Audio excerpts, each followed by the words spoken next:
Unfortunately, abortion has created in people's minds this idea that they don't have to face their own responsibilities, that they don't have to actually deal with the choices that they've made. It's this real spoiled entitlement mentality that is being pushed and perpetuated as a false sense of feminism. Welcome to the Father Leo Show, where I'm dishing out faith, culture, and commentary. And this week we are going out onto the streets with our pro-life recap, as this month of January, and we're concluding it, is really a month dedicated to respect for the dignity of human life. I was at the March for Life, had a chance to meet some of the people involved, as well as just the participants who offered some really unique perspectives. And so in this episode, we're going to do a recap on what it means to be pro-life. But before we jump into it, I want to say thank you. And if you haven't done so, to all our subscribers, please encourage family and friends to subscribe to the Father Leo Show.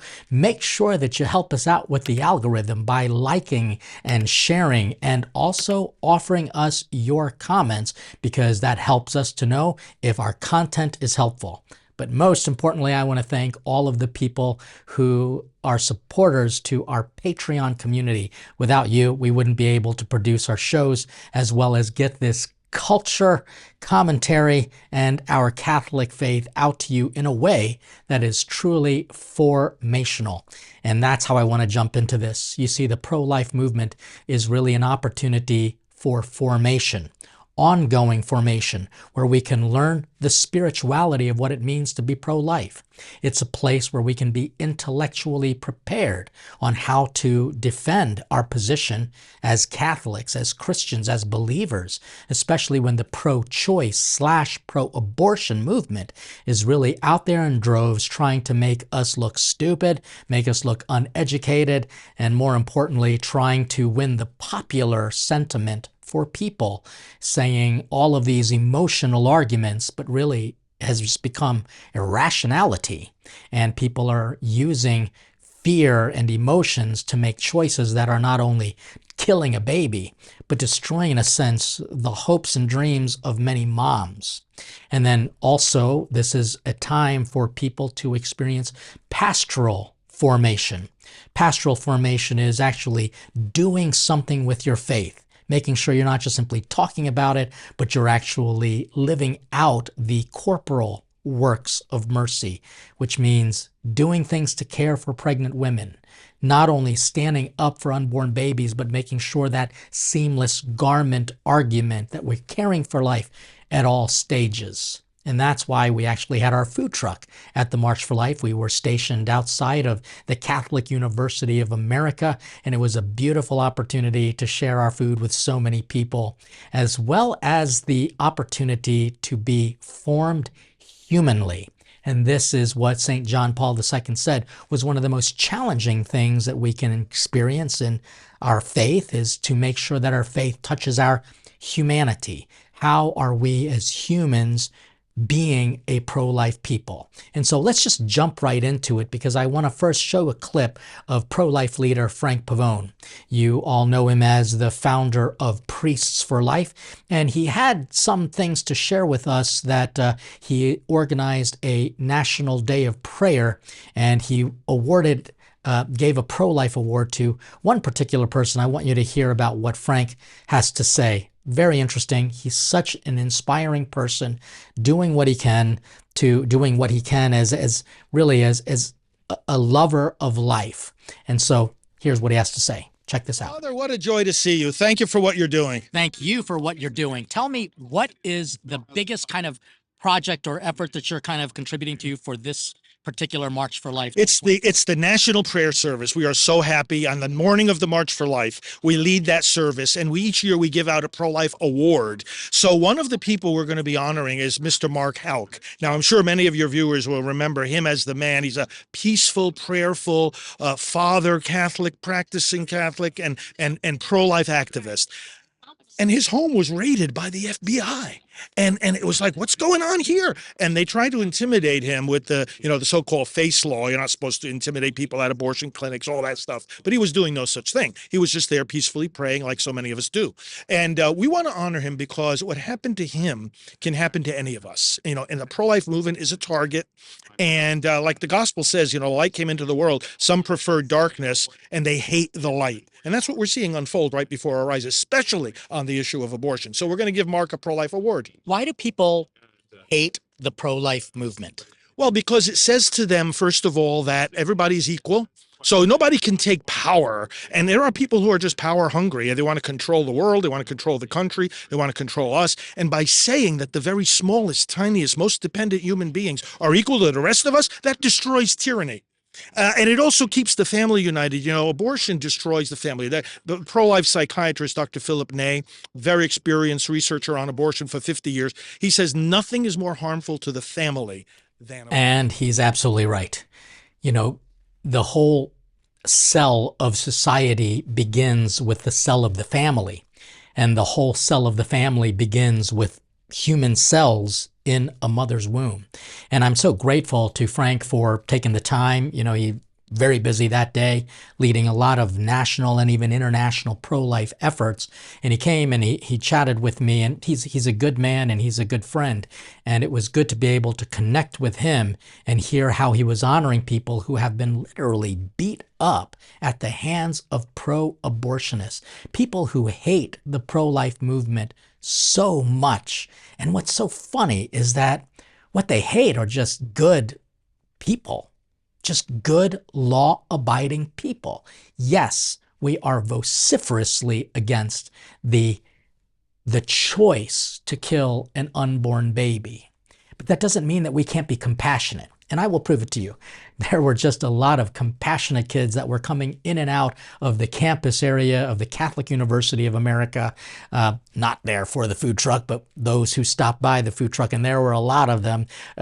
They were there to also pray at the National Shrine as well. And so just to be able to chat with some of them, I'd love for you to hear what some of them had to say about what it means for them to be part of the pro-life movement. Here they are. What would you tell someone who was thinking about getting an abortion? I would say that there's monetary, spiritual, emotional, and just so much support from so many different clinics, women's centers, things like that. There's a whole community that can surround them and give them the life and the help that they need. And so if they choose life, they'll be all set and they're not alone. Here we go. What inspired you to participate in this march? I think what inspired me is I've come for like multiple years now to the march, and just like seeing all like the young people and just how many people show up. It's like really inspiring. It's like, oh, this is like a thing that's important to so many people and not just like the small group that I know like at home. Like it's really cool. I've done the local marches like from like Jacksonville, St. Augustine. And I think that just to show that there are like that, it's not just a older people's issue, it's a young people's issue and the founding generation, and to know that there's more women and young women in this issue that can support women who may be choosing to have an abortion. And then also like post-abortive healing. Like I would like to hold signs and just let women know that there's people there for them if they have made that choice.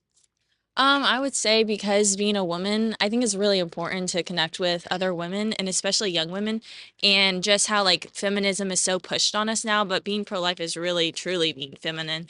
And I think just inspiring young girls to be like that, and girls my age, is really neat. Don't kill babies.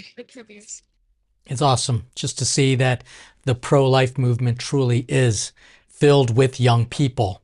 And I was kind of inspired by them. These are young adults, older teens, and they come out in huge numbers, and it's exciting for so many people. If you've never been to a March for Life, I certainly encourage you to do so. And our battles to fight for life continues, even with the Dobbs case that essentially overturned Roe versus Wade, which every constitutional law scholar knew was a stupid decision and a political decision.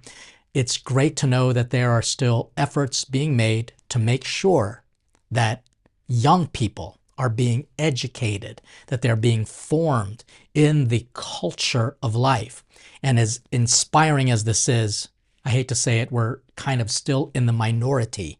There are a lot of young people who get it, but they're kind of afraid to do something about it. And so I asked another group what they thought about the pro-life movement as it pertains to the March for Life 2024. Here's what they had to say. What does it mean to you to be pro-life? It means to be pro-life is standing up for not only the unborn, but everybody that is challenged with life. Yet to be pro-life, you have to love life and you have to love the blessing of life. How can you help people to understand that life is a gift? Well, I think to understand that life is a gift, you have to start by appreciating your own life that you have, right? So these babies who aren't born can't defend themselves like we can. And people have to understand that their lives matter too. There you have it. It's just so clear that the best way that you can be pro-life is to make sure that you are living your life fully. But if you're living your life fully, but not recognizing the dignity of other people's lives, then you're not really pro-life. You're just pro-you. You're pro-your life.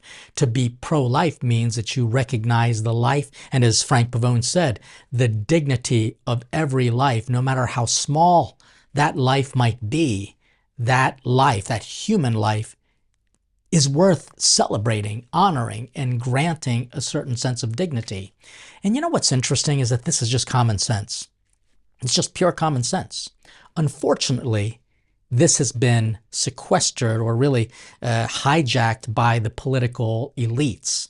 These are the same political elites who kind of want to reduce human population because they think there are too many people in the world. You know, we can have this argument, but I can tell you that there are countries who are trying to encourage families to have more babies because they don't have the population to sustain future. And yet there's a whole other group of elites who think that we need to get rid of a couple billion people in order for them to be happy. I say if you want to reduce the number of people in the world, start with the people who want to reduce the number of people in the world. This has unfortunately become a political battle. And so I actually just asked one young man, his name is Franco from Franco TV. He's just a young man who is really passionate about all things Catholic. And I just asked him a little bit about why the church is involved in this when there's supposed to be a separation of church and state. Here's what he has to say, and it's pretty insightful for a young man. And yes, young men are allowed to have an opinion when it comes to the pro-life movement. My name is Franco. Full name is Franco Aurelio Fernandez, and my title is I guess what I would describe myself as a Catholic content creator. So people that say that the Catholic Church shouldn't be involved in politics, I think that it's a little unfortunate that they believe that. Whether it's Catholics that believe that or whether it's non-Catholics that believe that. I mean, our Holy Father Pope Francis is quite promotive of the fact that Catholics shouldn't be involved in politics. I mean, politics, properly understood, I mean, like it's policy, right? And of course, a government is going to it's going to enact laws that compel morality, whether it be don't murder, don't steal, etc. And if government politics is how we want our country to work, and religion is how we view the world to be, how we view the country and what the country should be, then necessarily they're both going to be intertwined quite a lot. And of course, if we know that the Catholic Church is and Jesus Christ is the face of goodness itself and the foundation of all morality because he's the Word of God, then we're going to want to intertwine that with politics to have righteous politics. Franco said it quite succinctly that politics intertwines with people. I mean, the word polis just means city, where you kind of come together. It's a place where you have a gathering point. It's like a pole. We gather around this pole. There is a pull to the center. But unfortunately, people are very divided. And that's because people are divided about the meaning of life. They're divided about what is going to give them happiness. And so for us, politically speaking, it's in the Bill of Rights. We are entitled and endowed with certain inalienable rights, and they are in this order: life, liberty, and the pursuit of happiness. Unfortunately, people flip it around and they think that happiness, pursuing it for themselves, is what really means to be free. And if you are free to do what you want, then you don't necessarily have to respect life. But that's the exact opposite of what the framers have decided, not decided, encouraged us to understand and accept based on their experience that politics was influencing their religion. So a lot of people think that religion shouldn't get involved with politics because of the separation of church and state. That's a complete false, antiquated, and just flat out wrong interpretation of what that line means. It's really to protect the church from the state, not the other way around. And again, the inalienable rights begin with the rights to life and then the idea of liberty. But liberty doesn't mean you choose whatever you want. It means that you have the virtue to always choose the good. And that good will always lead to a pursuit of happiness. But our happiness cannot come at the expense of others. That's what a lot of people don't understand when it comes to politics. And so instead, what they do is they go to an emotional argument, like, why can't a woman just choose to live her life and a baby's going to get in her way and she will no longer be able to fulfill her dreams? Well, guess what? There was somebody who kind of addressed this issue, and I'm so glad she did. Check out her comments in regards to finding out she's pregnant as a young college girl.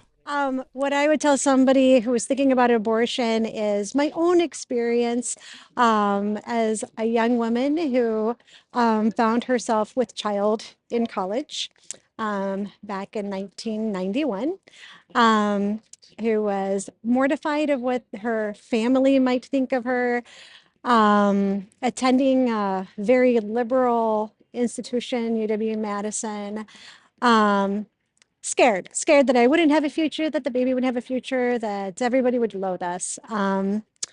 But I had been raised pro-life, and I chose to find a job where I could support the two of us, get insurance, and not that we were living high on the hog, but we were making it by. And then informed my parents and took a year or so off school. Returned to school, worked really hard, and I now practice as a physician assistant in emergency medicine. I have for many years. So it's doable. It's not easy. I will say this to families and loved ones of those who are going through similar situations. Be supportive. None of us is perfect. Jesus coming to earth wouldn't be necessary if we were all perfect. So do what you can to help the person realize the potential and the plan for God that God has for their lives, so that life can be supported, both the loved ones and the loved one growing and within the loved one. I don't regret it. I have an amazing 32-year-old daughter right now. She's an amazing human being. I couldn't be more proud of her. And I'm just glad I chose life. Really special. I'm actually surprised that she has a daughter who's in her 30s. She herself looks young herself. So good for you, Mom, for choosing life. And I think, she is an example of what a power of woman is. See, and unfortunately, a lot of people think that empowering women basically means that give them the power to kill their own babies. But really, the power of woman is in this, to be able to overcome those adversities, still retain her dignity, not see that pregnancy was a quote unquote mistake, but just a product of her personal choices.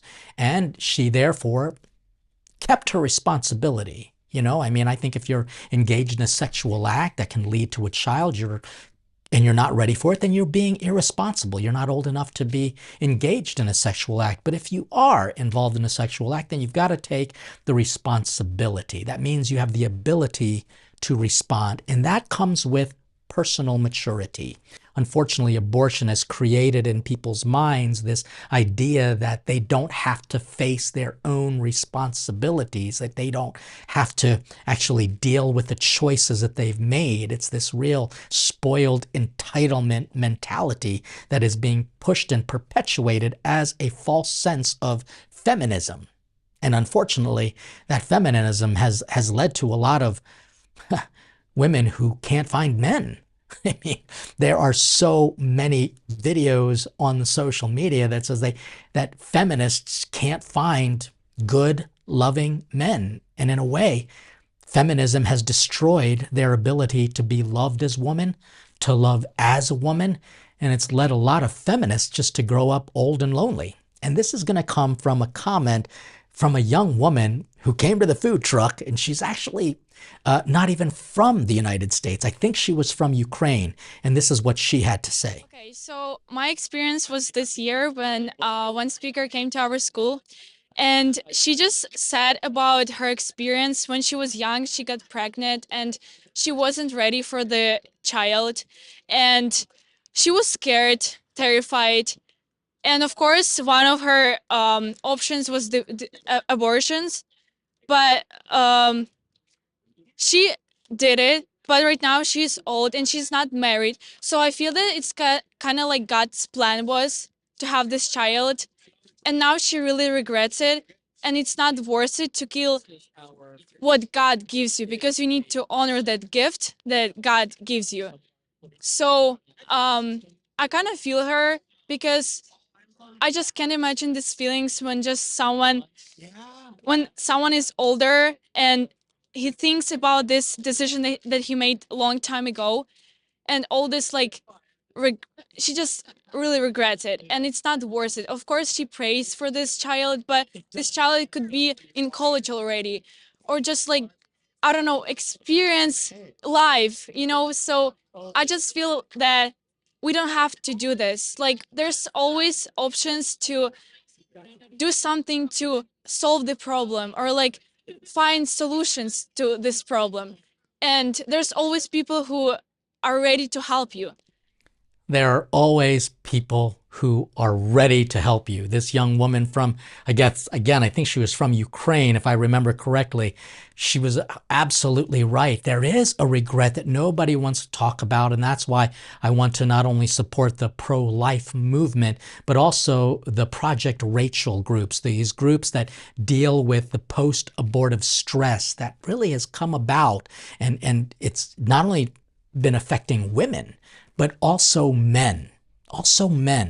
And here's another young man, actually, not originally from the United States, but he's a perfect example. And let me tell you, such an impressive young man, an example of what this young Ukrainian girl was talking about. There are always people willing to help. And this young man was a recipient of that help. Check out what he had to say. I'm inspired to be pro-life because I think every life has value and it's a wonderful gift from God. And so going out every day and laying my life down in service of others just inspires me to find little ways to be pro-life each and every day. So this is my 4th time going to the March for Life, and every year I'm just overwhelmed by the amount of prayer at the march and just how many people are there as a witness to life. So I guess a pro-life story that's kind of close to my heart is the fact that I was actually adopted from Russia. And so I'm really interested in anything regarding the pro-life cause in terms of adoption, because it just hits so close to home. And really often reflecting around this time in the March for Life, I'm just so grateful to my parents who have provided numerous opportunities for me and just the loving care that they have given, especially in relation to adoption. That's so absolutely beautiful, and it's so true that adoption, there are more families waiting to bring children into their homes than we can even imagine. And yeah, it's sad when parents don't want their child in their life, but perhaps they're making the sacrifice so that the child can have a life that they as parents cannot provide. So God bless families who not only adopt, but also families who give up that child in adoption. At one point, I remember it was very taboo to talk about adoption, but you know what? It really is a spiritual reality, because in a way, we are all adopted by God. We're spiritually adopted. We don't deserve God's love, but we are adopted by Him. And it really shows that there needs to be a lot of logical analysis when it comes to the pro-life movement. And it's incredibly important to equip young people. And that's why, again, this whole Father Leo show isn't just simply to get your emotions up. It's to make sure that we are experiencing those 4 levels of formation: intellectual, spiritual, pastoral, and human. And I was grateful to meet one group, this guy, he's from the Equal Rights Initiative. His name is Josh. He's the president of it. And what he does is he helps to train people in order to give them a way to think about the pro-life movement in a logical, cohesive, rational way. And so here's Josh with the Equal Rights Institute. Tell us a little about the organization that you're leading. So we started Equal Rights Institute 10 years ago, and we like to say that we try to help pro-life people to be more like Jesus. So I want to know what it would look like if Jesus talked to a pro-choice person, right? What would his body language be like? What would he ask? What would he not ask? What would it sound like when he made arguments that are grounded in truth but spoken with gentleness and grace? I want to help the whole pro-life movement to get closer to that mark. What exactly does that look like? How do you go ahead and do something like that? So we've done a lot of conversations on college campuses, and we wanted to try to figure out what is working with Gen Z, because Gen Z processes data psychologically very different than Gen X. So I don't care what used to work, what used to be persuasive. I want to know what works right now. So we've had thousands and thousands of conversations on college campuses trying to work out what are the pro-life arguments that are not only true, but are the most actually persuasive. What changes the most minds right there on the spot or in the following months. In the different generations, yes, they all have goods and bads to it. Yes. What would you say is the Gen Z's positive contribution to the pro-life, and what are the challenges? Yeah. Oh, that's a fantastic question. So I find Gen Z to be incredibly passionate. They want to make a difference. They don't want to just be doing something that's not having an actual impact. They care. They want to be part of making the actual change. Then you also have, they don't really want to offend people. And this is a really difficult topic to not offend people on, especially post-Roe. This is a time when pro-choice people are furious and terrified, and this is a hard time to talk about it. But when we've brought people through our training and show them there is a better approach, kind of a fresh approach that works better now, they're having amazing conversations, and pro-choice people are becoming pro-life all over the place. Can you give me an example of a technique that you use? Of course. So for example, one of the things that young people care about the most right now is equality. In fact, I've heard it argued that there's a friend of mine who went through law school and was basically taught, if you can prove equality is on your side, you just win the day. So what we want to show pro-choice people and argue for them is that they're going to have to make a choice. They can either be pro-equality or they can be pro-choice. But they cannot be pro-equality. They cannot be pro-equality and pro-choice. If they want to be pro-equality, they have to be pro-life. So I'm going to show they have to choose. Do you want to be pro-choice or pro-equality? And they care more about being pro-equality. So here's how I would do it. I would say, look, let's put the topic of abortion on the table for a second. Let's just think about rights more generally. All the people that we can see, we are surrounded by people right now, Father Leo. I think all of them have an equal right to life, right? An equal right to be protected from violence, right? We can agree on that. Pretty much everyone can agree on that. Okay, so then I'm thinking about, well, there's a lot of differences in the people that I can see. And when we start thinking about newborns, almost everyone can agree that newborns should be protected from violence. But then we're going to throw them a curveball. What about squirrels? Should squirrels get an equal right to life? Puppies. Puppies. Yeah. I can point out animals, be like, so that thing. And, a lot of people care a lot about animals. Sure. We talked to lots of animal rights types, but most people would agree there's something different and special between you and a squirrel. There's something different going on. So we'll have that common ground. And so then the question is, what is going on there? What is it that gives you the right to have that equal right to life, that equal protection from violence? What is it that we have in common? And we'll walk them through, and they can walk through all their pro-choice arguments of what they think is valuable and what is not valuable, and we can walk through it. And ultimately, we're going to show them that in the end, the best way to think about this is that there's something special about humans. That there is something special about humans, and what Josh did was just simply go through the logical fallacies, helping people to understand that the pro-life movement is logical. and the pro-abortion movement removes logic. And as I've said before, it makes people less smart. In fact, kind of dumber. And I'm not insulting anyone. I'm just saying that it slows people's thinking down. I mean, we've seen so many pro-abortion people, literally their only argument is just to scream, literally just to scream. And this kind of logic I see requires us to become soldiers of Christ. You know, we were confirmed to be that. And I just want to show you this last clip from the pro-life march where I was just so incredibly impressed with seeing a huge array of young people. But at the Mass for Life itself, there were also just some cadets who were there. And here's what one of them had to say about their presence at the Respect Life Mass. They are here celebrating for the Mass for Life. What encouraged you to come to the Mass for Life? Well, you know, I really just appreciate the service, and I want to come down with my fellow Catholics, and I really get some good, spirituality with us. Right. And as far as church and the military and the whole spirituality, does it help you in your pursuit? Oh, it does, because one of the main pillars of our organization is spirituality, right? And that can mean a lot of things to many people, but for us, it's religion, and that really helps us. Great. Well, all the best, you guys. Persevere. Very impressive young men who were just out there doing what they were called to do, not only to protect our country, but protect our country's what? Protect our country's life, which begins in the womb. And now, here's my commentary, because there was also a little video out there, and can't remember exactly. I think it's the White Rose Project, I believe.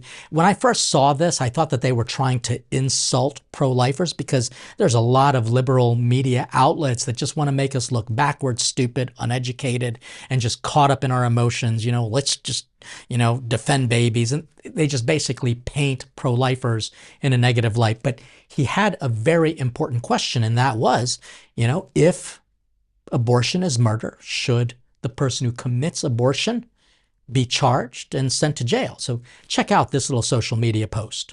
Let's say, thank God, abortion is abolished and a woman decides without coercion to go kill her baby. Should she be tried for murder? You know what? I don't think that's my choice to make. I think so. It would be like she did. I'm not sure on that, honestly. That'd be a complicated case. I think she should be charged because that is murder. If someone kills a pregnant mother and kills the child in the process, that person is guilty of murder. Double homicide. Double homicide. So I believe the mother should be facing the same law. And it's a great question. What I think I would do is make sure that we don't just come up with some generic blanket answer, because unfortunately, in the minds of public opinion, abortion is not considered murder.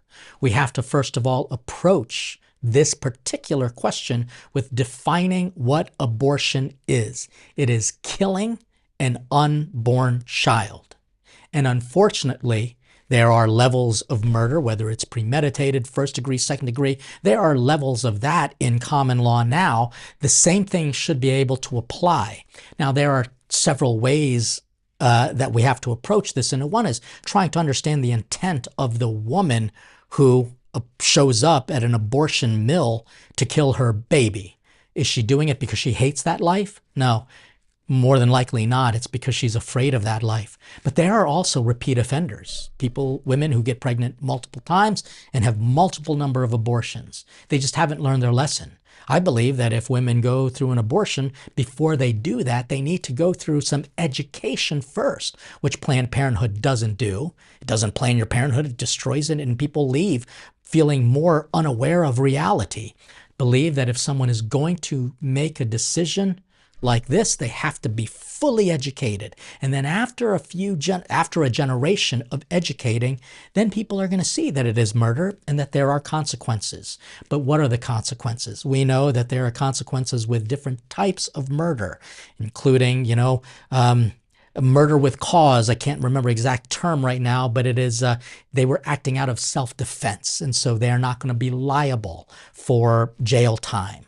And that has to also be the same approach, but we need to take this question more seriously. And I'm glad that we asked this question because, again, as there are levels to define murder, there are also levels to define what the just punishment would be. But it requires the entire world, not just American Catholics, but the entire world to understand, Americans who are Roman Catholics, because also Christians are very much invested in the pro-life movement as well, non-Catholic Christians, that is. We have to be able to share information about what abortion is first, and only when we do that and people are convinced that it is harmful to a woman's soul and it kills a baby, then can we actually move forward. So I don't want people to be stumped with this. I want them to be able to have a way to answer it. Is it murder? Yes. Should there be consequences? Yes. But those consequences should be consistent with the consequences of the law now. What was the reason for this killing of a life? And as such, we have to figure out what would be a just reaction punishment. In some cases, I really believe that there should be education, full education, beginning with biology and the basics, then teaching women how to be more virtuous. And yes, punishing the men who are not responsible in caring for that woman who he impregnated, and of course, completely abandoning that child. There should be consequences for him as well. So this is kind of my sense. So grateful to hearing all of these incredible representatives of the pro-life movement, and hopefully that this March for Life 2024 and this month dedicated to the respect of life can be something that we take more seriously in our own life.